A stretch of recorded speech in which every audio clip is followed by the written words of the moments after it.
Good morning and welcome back to the channel. Today we're going to be doing an after action review of Snetterton. Let's go!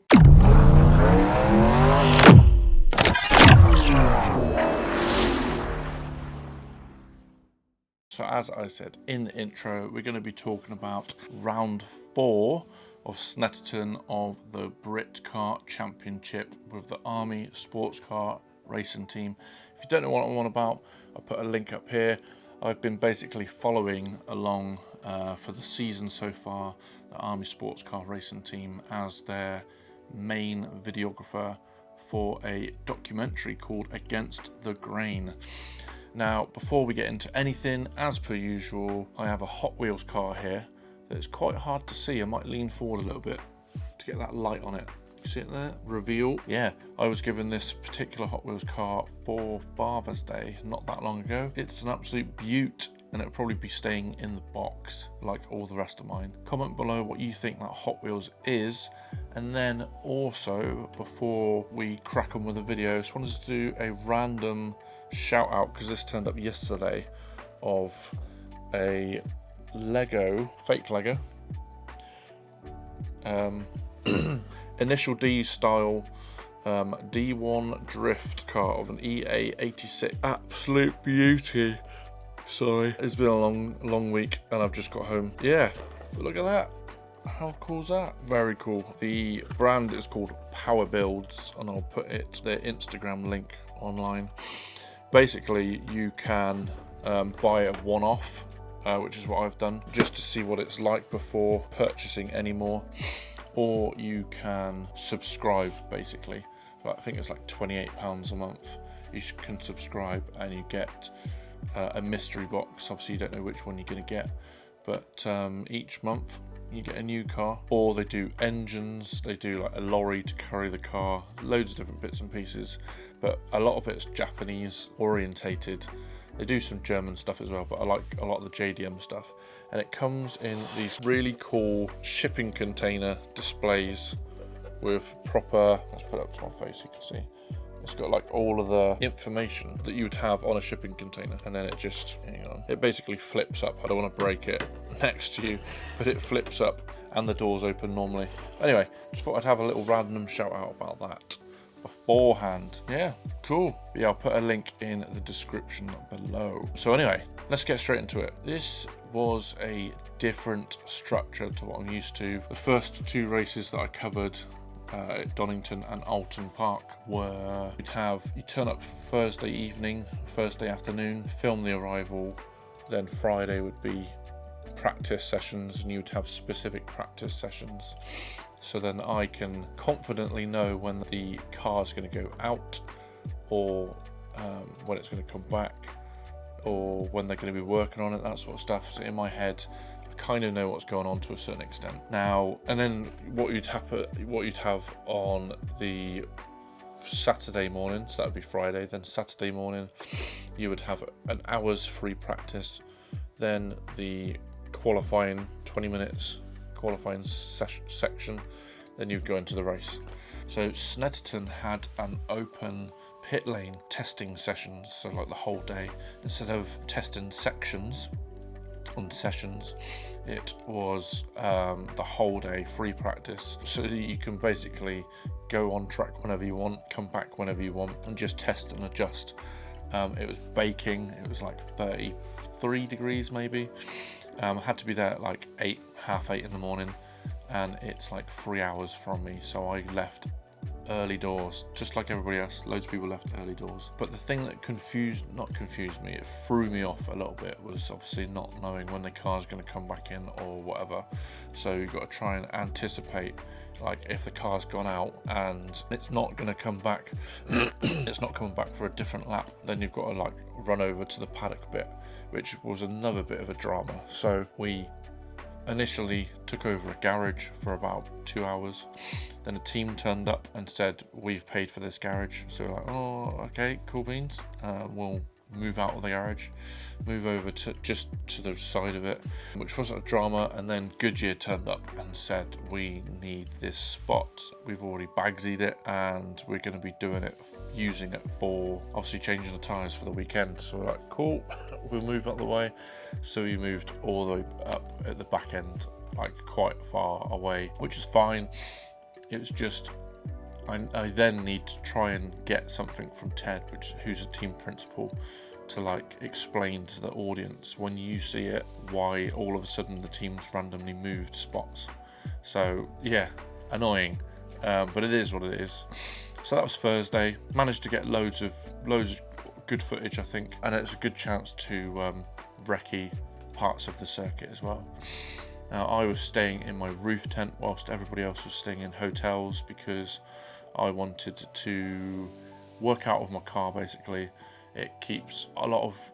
It would just be annoying going backwards and forwards with all of my camera gear to the hotel and back to the car. It's just a nightmare. It's also good in the evening to slow down a bit, not like go out for dinner. I'll just like eat in my car, no drinking. I just chill, upload footage. Did the track walk.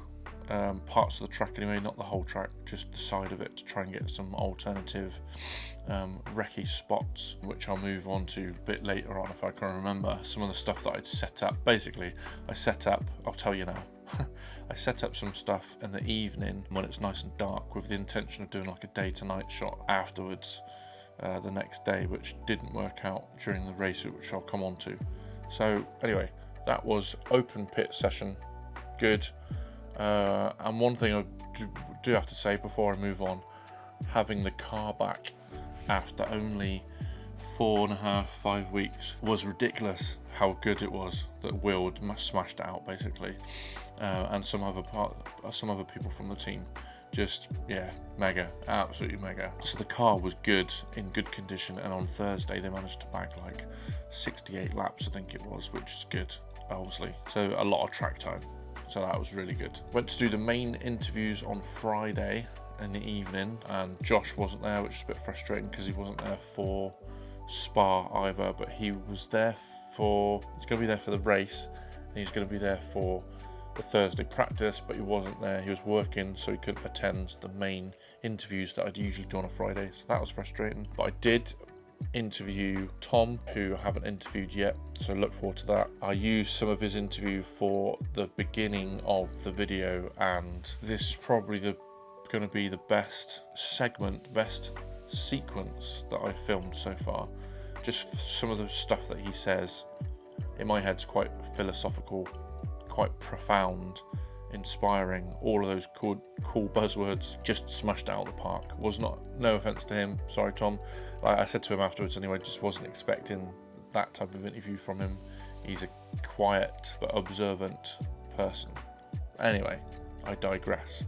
The rest of the interviews went really well. That was Friday, and the guys were just pottering around as well. I just want to put that in there. So mainly on Friday, it was just setting up the car ready for Saturday, because it was really good on test sessions, the free practice, whatever you want to call it.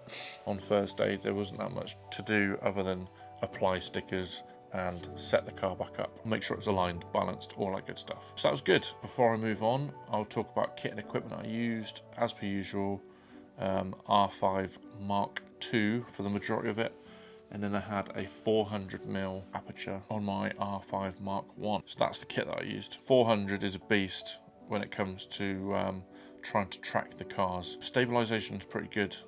I had to get a specific setting on the stabilization for it to actually be stable, because I'm moving around quite a bit and I'm trying to get a lot of the track. Then I haven't been carrying around what I'm using at the moment, my big panning tripod, because I'm trying to get one car instead of multiple cars. It doesn't make sense for me to stay on one corner and just get loads of cars like I see a lot of videographers for the teams get. I'm just mobile. So yeah, that's no excuse. Alton Park, I used a tripod and it worked really well, but for whatever reason, there was a reason, I just needed to leg it quite a bit during the race. Anyway, I digress. My brain's just gone off on a few tangents whilst I was speaking.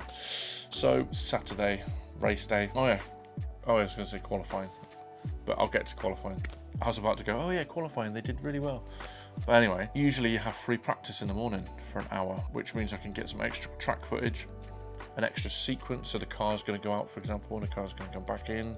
They might practice pits, which they hadn't practiced yet, so I didn't get any of that footage either. So that hour can be quite useful for me to get extra footage, and I didn't have an extra hour, so that was annoying. Quali, usually do 10 minutes of like a practice just before quali, then they come back in, check tyre pressures, and then literally go straight back out on a warm car. This time around, Josh had to do 3 laps to, like, I think it must be a permit thing or a license thing. He had to do 3 laps basically. So Josh did 3 laps. Then there'd be obviously a small break for the car temperatures, because the driver change, making sure the tyre pressures are all good, stuff like that, tyre temperatures, because Josh might not be working the tyres as quick as Will can for the quali.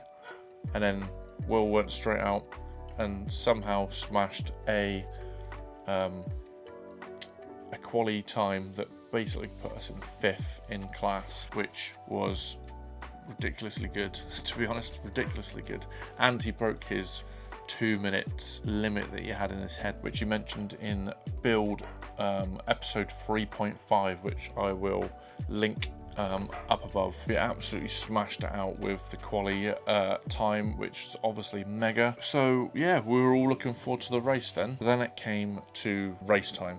So Will wanted to leave a bit later some of the rest of the cars, so we were waiting out to get onto the track to leave the pits. Some of the other cars were already started gridding already, and we were like, why are they gridding? Like, this is crazy. Like, the format that usually happens is you come out the pits, you do a full lap, and you'd grid up, and then the way the Britcar Championship happens is the safety car leads everybody for a formation lap, and then the safety car comes in, and then it's a rolling start, and everyone thunders off at like 70-80 miles an hour. So the guys basically Will left the pits, and it was going to be like half an hour, 35 minutes per driver was the plan, but Will was going to do like 35-40 minutes, and then the guys would have like 25 minutes each. That was the plan. And then they were about to go out, and as they're going down the pit lane was shut because of a car had broken down on track, which meant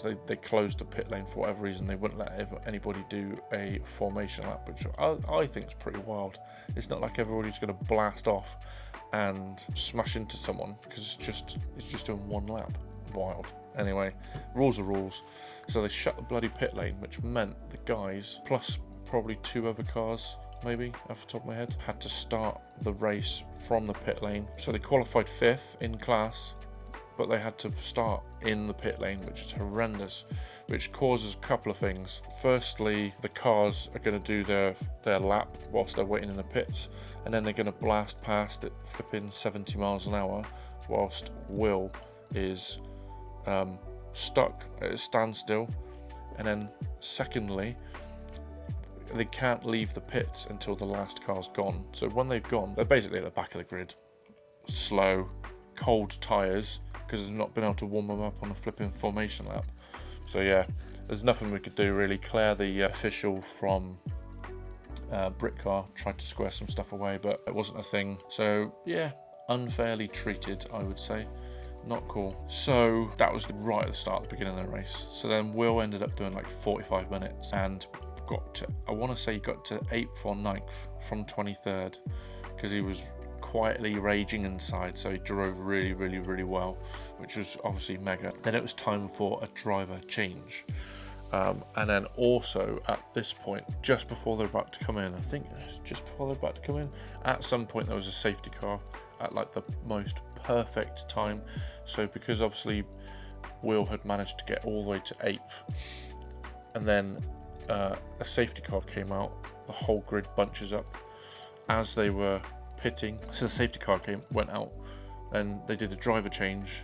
JC went to do to get in, and I don't know because I wasn't there, but supposedly JC did quite the wheel spin on very, very sticky tyres, which meant the renowned, or Genettas are renowned for this, the drive shaft snapped on like turn 1 or turn 2, not very far into the race basically. And then they had to basically wait. So we're 45 minutes into the race, there's about 45 minutes left. JC breaks drive shaft, and then you have to wait for the recovery crew to come back in. But at this point, myself and Becca are waiting for JC to come round to some of the spots that I'd already recce'd the day before to do my day to night stuff and some slow motion stuff. So we're waiting there for the safety car to come back round, or the recovery truck to come back round, so then we know to get back to the pits. And we're like, and I said to Becca, I was like, look, we're gonna have to go back because I want to try and beat them. Even there's no point in waiting for the pickup truck to come back round.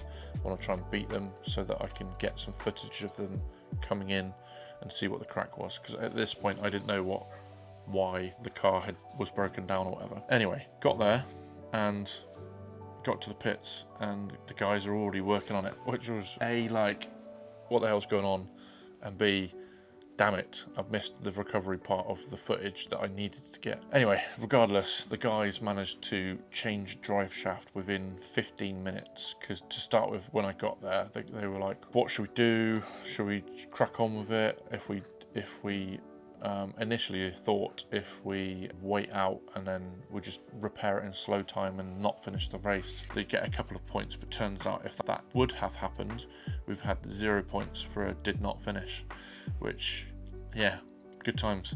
So anyway, the guys managed to smash it out in like 15-20 minutes, which left Josh 8 minutes left of the race to get out. And I think he might have overtaken someone, I can't remember, I think he might have overtaken someone in the last few laps, and we bagged like 9 points, which in a championship, when you're trying to get as much points as you can, 9 points considering we started from the back of the grid and had a mechanical failure is wild, absolutely wild. So yeah, more trials and tribulations to make my editing nails.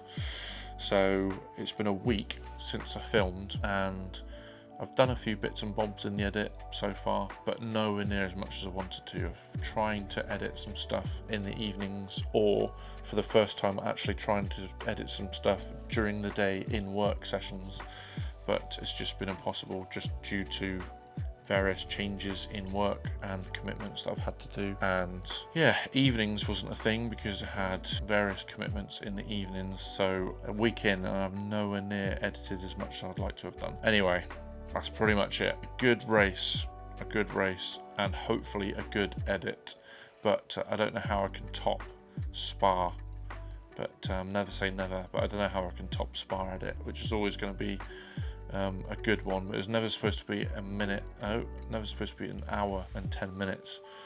But like I said, if you haven't seen that one, have a look up here. That was wild. So Alton, Trials and Tribulations, Spa, Trials and Tribulations, and then shafted at Snetterton with the drive shaft and various other things. Pain in the ass. But anyway, I'm upbeat about this. I might not sound a bit too upbeat today, probably because I have had a stressful week at work and I'm pretty tired. And the dogs have been barking in the background for the whole time I've been doing this bloody video. So it is what it is. But anyway, that's pretty much it. I don't know how much I've been talking for, quite a while I guess. But that's me, pretty much me. Thank you very much for watching. Like, subscribe, all of those cool things, share and comment as well. Yeah, like I said, that's pretty much it. Thanks very much for watching. I shall catch you in the next one.